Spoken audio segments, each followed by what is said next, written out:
Alright, brake booster mga kaibigan. Matigas siya pag inaapakan yung brake. So natingnan ko ngayon, kaya pala matigas kasi punit na itong push rod gasket niya. Bali dito ito, yan sa loob. Ito yung push rod niya. Bukod sa punit na, maluwag na rin yung butas niya. Maluwag niya sa sasarad niya. Dapat kasi nito, pit na pit para yung hangin hindi sumingaw. So ngayon, papalitan lang natin ito ng gasket, rubber gasket. Meron ako dito, surplus, pero okay pa ito. Bali okay pa yung diaphragm dito sa loob. Nilinis ko lang siya. Binugaan ko siya ng carburetor cleaner o brake cleaner, pwede rin para ma-wash out yung marami kasing nakapasok dyan na brake fluid sa loob.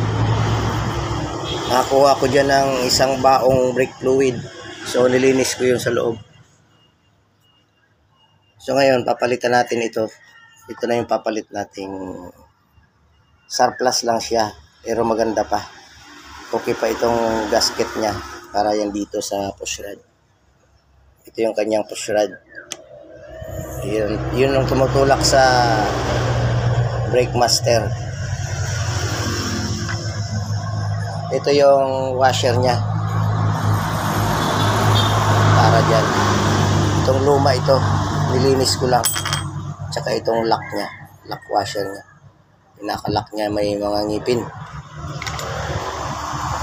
So ngayon siyempre, bago natin ikabit ito, lagyan natin ito ng, maglalagay ako ng Vita Gray.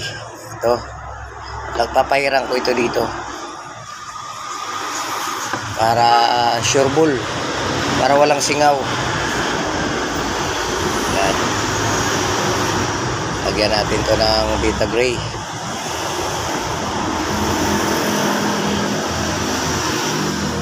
Para lapat na lapat, para walang lusutan yung hangin.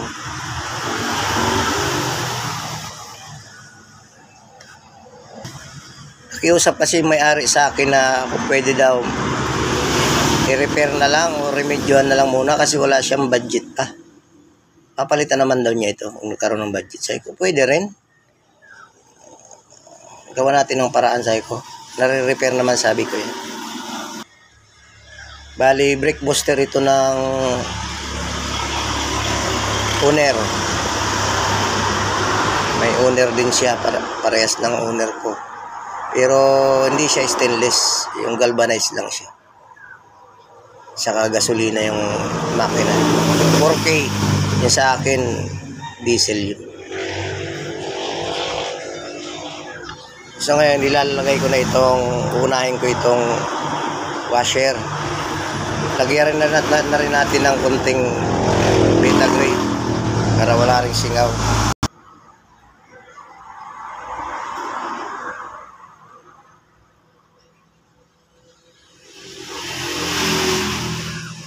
Okay na yan. So, unahin muna natin to. Siyempre dito yan. Kailangan isintro natin. Siya nga pala, bago ko nga pala ito, siyempre, lininis din natin ito. Ini-steel brush ko ito palibot para wala yung dumi at sa kalawang. O kalawang kasi yung kanina eh. So, didiin na natin konti para dumikit. Saka siyempre, alay natin. Hindi pwede yung tabingi. Saka may guide naman ito.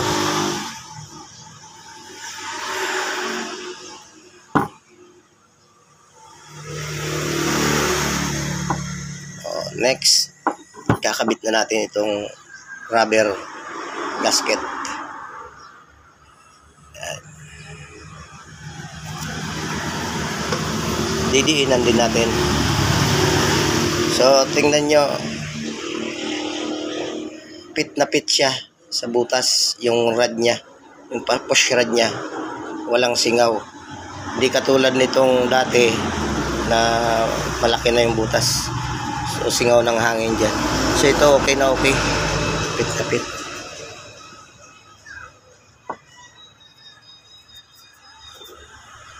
Next, ilalagay natin itong lock nya. Itong lock, kahit wala nang dikit ito.